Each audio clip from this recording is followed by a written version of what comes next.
Hello guys, good evening सभी को। तो आइए आज के लेक्चर में हम लोग सुबह में हिस्ट्री का ही मैराथन कर रहे थे, तो उसी का नेक्स्ट पार्ट देखते हैं। 62 क्वेश्चन तक कर चुके थे, 63 क्वेश्चन से देखेंगे। और यदि आप वीडियो पहली बार देख रहे हैं तो प्लीज़ चैनल को सब्सक्राइब कर लें और सुबह का लेक्चर देख लीजिए। ये मैराथन क्लास है, सेकेंड पार्ट है इसका। तो आइए देखते हैं क्वेश्चन नंबर 63 से। तो अर्थशास्त्र किसकी रचना है, उसके बारे में पूछा गया है। तो अर्थशास्त्र किसकी रचना है, तो आपके कौटिल्य की है, जिसे विष्णुगुप्त भी कहा जाता है। तो आंसर नंबर ए होगा। नेक्स्ट है, अशोक ने कलिंग पर आक्रमण कब किया। ऑप्शन है 261। ऑप्शन नंबर बी 261 ईस्वी पूर्व में किया था। नेक्स्ट क्वेश्चन देख लेते हैं आपका 65। तो इंडिका किसकी रचना है। तो इंडिका किसकी रचना है, तो आपके मेगास्थनीज की। ऑप्शन नंबर ए हो जाएगा।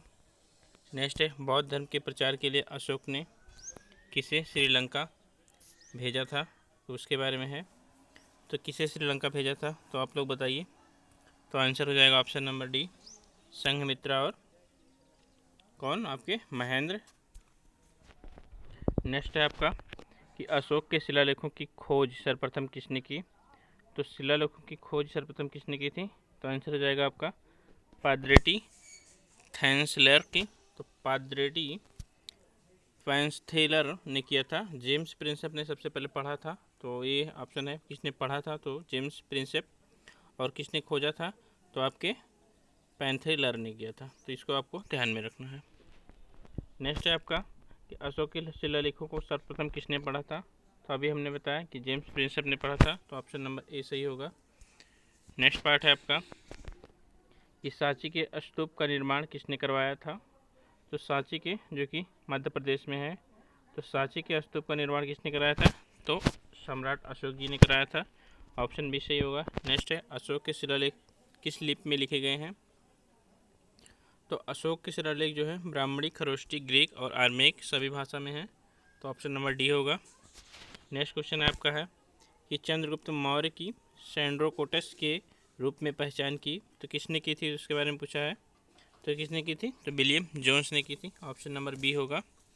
नेक्स्ट पार्ट है आपका, अशोक के किस शिलालेख में उसकी कलिंग विजय का उल्लेख है। तो किस में है, तो आपके 13वें शिलालेख में है। ऑप्शन नंबर ए सही होगा। नेक्स्ट है, मौर्य काल में गुप्तों को क्या कहा जाता था। तो मौर्य काल में जो गुप्तचर होते थे तो उनको क्या कहा जाता था, उसके बारे में पूछा गया है। तो क्या कहा जाता था गुप्तचर को, तो उनको गुण पुरुष कहा जाता था। ऑप्शन नंबर बी सही होगा। नेक्स्ट क्वेश्चन आपको देख लेते हैं। तो है, मेगास्थनीज के अनुसार भारतीय समाज कितने भागों में विभक्त था। इम्पॉर्टेंट है, तो कितने भागों में विभक्त था, तो ऑप्शन नंबर बी होगा, 7 भागों में विभक्त था। नेक्स्ट क्वेश्चन आपका है कि चंद्रगुप्त मौर्य के महल के अवशेष कहाँ मिले हैं। तो चंद्रगुप्त मौर्य के महल के अवशेष आपके कहाँ मिले हैं, तो ऑप्शन नंबर आपका ए सही होगा, कुम्हारपटना, जो कि लकड़ी का बना था। तो इसको भी ध्यान में रखना। नेक्स्ट है, अशोक के धम्म की परिभाषा कहाँ से ली गई है।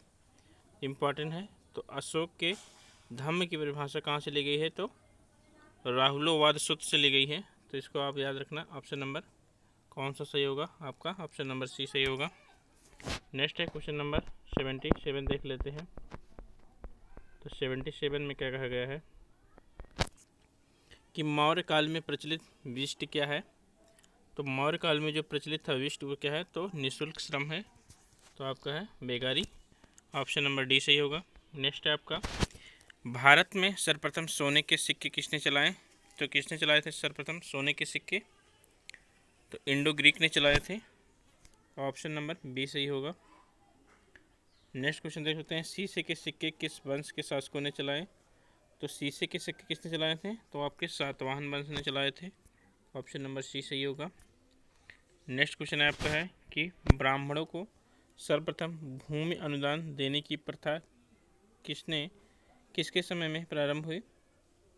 तो ब्राह्मणों को भूमिदान किसने दिया था, तो किसके समय में हुआ, तो आपके सातवाहन वंश के समय हुआ। ऑप्शन नंबर बी सही होगा। 81 नंबर क्वेश्चन देखते हैं। तो रुद्रदामन कौन था। तो रुद्रदामन कौन था, तो आपका ऑप्शन नंबर ए सही होगा, शक शासक था रुद्रदामन। नेक्स्ट क्वेश्चन है आपका कि कनिष्क का राजवैद्य था। तो कनिष्क का राजवैद्य कौन था, तो कनिष्क का राजवंश जो था वो था चरक।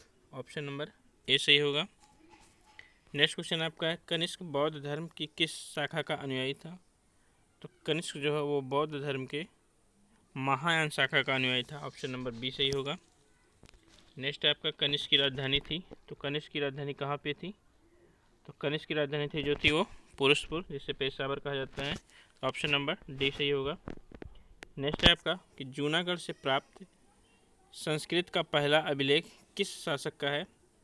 तो जूनागढ़ से प्राप्त संस्कृत का पहला अभिलेख है आपका रुद्रदामन का जूनागढ़ अभिलेख। ऑप्शन नंबर सी सही होगा। तो आप ध्यान में रखना, इस सब पूछा जा सकता है कि सबसे पहला संस्कृत जो है अभिलेख कौन सा है, तो वह है रुद्रदामन का जूनागढ़ अभिलेख, जो कि गुजरात में है।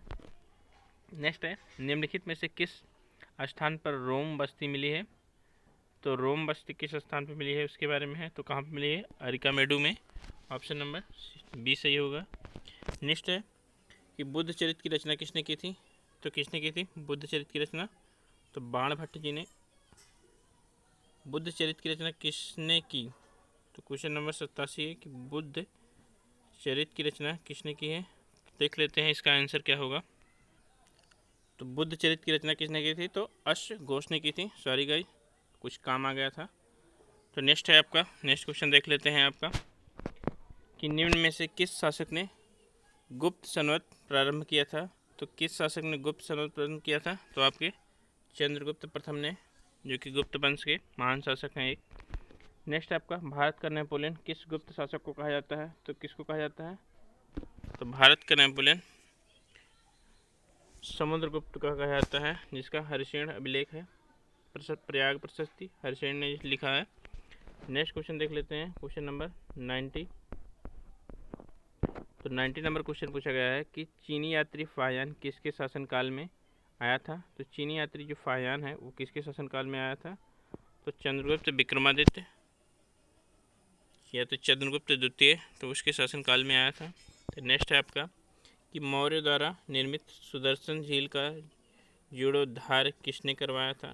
तो किसने करवाया था? तो आपके रुद्रदामन और अस्कंदगुप्त दोनों ने कराया था। तो ऑप्शन नंबर कौन सा होगा? ऑप्शन नंबर डी होगा। नेक्स्ट है आपका कि भारत पर हुणों का आक्रमण किसके शासनकाल में हुआ? तो भारत पे हुणों का आक्रमण किसके शासनकाल में हुआ? तो आपके अस्कंदगुप्त के शासनकाल में हुआ। नेक्स्ट क्वेश्चन आपका है कि नवरत्न किस गुप्त शासक से संबंधित है? तो नवरत्न जो है जिसमें आपके कालिदास भी मिलेंगे, तो किससे है? तो वो है चंद्रगुप्त विक्रमादित्य या चंद्रगुप्त द्वितीय से।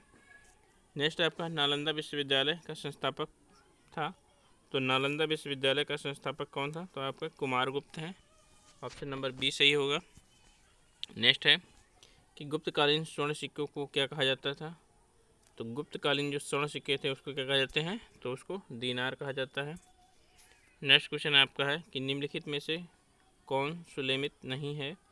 मुद्रा रचक रचनाकार है विशाखदत्त, अभिज्ञान शकुंतलम कालिदास, शूद्रक, मृच्छकटिकम और स्वप्नवास वदंतम ते दंडी दिया है, जो कि गलत है। तो ये ऑप्शन नंबर कौन सा गलत है? तो आपका बी, ऑप्शन नंबर डी गलत है। तो इसके रचनाकार भोज जी हैं, ध्यान में रखना। नेक्स्ट है आपका बाणभट्ट किसके दरबारी कवि थे? तो बाणभट्ट जो है वो किसके दरबारी कवि थे? तो आपके हर्षवर्धन जी के थे। तो नेक्स्ट है ऑप्शन नंबर सी हो जाएगा। तो हर्षवर्धन की राजधानी क्या थी इसके बारे में पूछा है। तो हर्षवर्धन की राजधानी जो थी वो थी कन्नौज। ऑप्शन नंबर बी सही होगा। नेक्स्ट है आपका कि चीनी यात्री ह्वेनसांग किसके शासनकाल में भारत आया था? तो ह्वेनसांग जो है वो किसके शासनकाल में आया था? तो आपके हर्षवर्धन के शासनकाल में आया था। तो ऑप्शन नंबर ए सही होगा। नेक्स्ट है आपका कि कन्नौज के लिए हुए त्रिपक्षीय संघर्ष में अंतिम विजय किसकी हुई? तो किसकी हुई थी? तो आपके प्रतिहारों की हुई थी। तो इसको भी आपको ध्यान में रखना। प्रतिहार पाल और राष्ट्रकूट वंश के बीच हुआ था क्या? त्रिपक्षीय संघर्ष। नेक्स्ट है किस राजपूत शासक ने एलोरा के पर्वतों को कटवाकर प्रसिद्ध कैलाश मंदिर का निर्माण करवाया था? तो किसने करवाया था? तो आपके कृष्ण प्रथम ने करवाया था। ऑप्शन नंबर सी सही होगा। तो ये आपको ध्यान में रखना है कि कृष्ण प्रथम ने करवाया था, तो ये आपको ध्यान में रखना है। नेक्स्ट क्वेश्चन देख लेते हैं आपका 102 नंबर क्वेश्चन। तो 102 नंबर क्वेश्चन क्या है कि वातापी किसकी राजधानी थी। तो वातापी किसकी राजधानी थी, तो आपके चालुक्य की राजधानी थी। तो ऑप्शन नंबर डी सही होगा। नेक्स्ट है कि स्थानीय स्वशासन किसके शासनकाल की मुख्य विशेषता थी। तो स्थानीय शासन किसके शासनकाल की मुख्य विशेषता थी, तो आपके चोल वंश की थी। नेक्स्ट है आपका बृहदेश्वर मंदिर का निर्माण किसने करवाया था। तो बृहदेश्वर मंदिर का निर्माण करवाया था राजराज प्रथम ने। तो इसको राजराजेश्वर मंदिर भी कहा जाता है, ध्यान में रखना। नेक्स्ट क्वेश्चन आपका है कि एलिफेंटा गुफा मंदिर का निर्माण किस राज्य वंश के शासनकाल में हुआ। तो एलिफेंटा गुफा का निर्माण जो हुआ था वह था राजपूत वंश के। नेक्स्ट हो जाएगा आपका आंसर क्वेश्चन कि महाबलीपुरम के रथ मंदिर का निर्माण किसने करवाया था। तो महाबलीपुरम के रथ मंदिर का निर्माण जो कराया था वो किसने कराया था, तो नरसिंह वर्मन प्रथम ने कराया था। तो ऑप्शन नंबर ए सही होगा। नेक्स्ट क्वेश्चन आपका है कि कश्मीर में मार्तंड सूर्य मंदिर का निर्माण किसने करवाया था। इंपॉर्टेंट क्वेश्चन है। तो किसने करवाया था, तो आपके ललितादित्य मुंडा मुक्तापीठ ने करवाया था। तो ऑप्शन नंबर सी सही होगा। नेक्स्ट है भारत पर मोहम्मद बिन कासिम का आक्रमण कब हुआ। तो भारत पर मोहम्मद बिन कासिम का आक्रमण कब हुआ, तो आंसर हो जाएगा ऑप्शन नंबर सी 712 ईस्वी में। नेक्स्ट क्वेश्चन आपका है कि सोमनाथ मंदिर को किस मुस्लिम आक्रमणकारी ने लूटा था। तो किसने लूटा था सोमनाथ मंदिर को, तो महमूद गजनवी ने लूटा था। तो इसको भी आपको ध्यान में रखना है। नेक्स्ट है आपका कि निम्नलिखित में से शाहनामा के रचयिता कौन है। तो शाहनामा के रचयिता कौन है, तो आपके फिरदौसी जी हैं शाहनामा के रचयिताकार। तो ऑप्शन नंबर डी सही होगा। नेक्स्ट क्वेश्चन आपका है कि मोहम्मद गोरी ने 1192 ईस्वी में हुए तराइन के द्वितीय युद्ध में किस शासक को पराजित किया था। तो किसको पराजित किया था, तो आपके पृथ्वीराज चौहान को पराजित किया था। तो ऑप्शन नंबर सी सही होगा। लाख बख्श किसे कहा जाता है, तो कुतुबुद्दीन ऐबक को क्या कहते हैं, तो लाख बख्श कहते हैं। ऑप्शन नंबर ए सही होगा। कुतुब मीनार का निर्माण किसने पूर्ण करवाया। तो कुतुब मीनार का निर्माण किसने पूर्ण कराया, तो इसके बारे में है। तो किसने किया था, तो इल्तुतमिश जी ने किया था। नेक्स्ट क्वेश्चन देखते हैं क्वेश्चन नंबर कितना। तो गाइज आज का क्वेश्चन यहीं तक है, आगे क्वेश्चन कल देखेंगे। थैंक यू, धन्यवाद।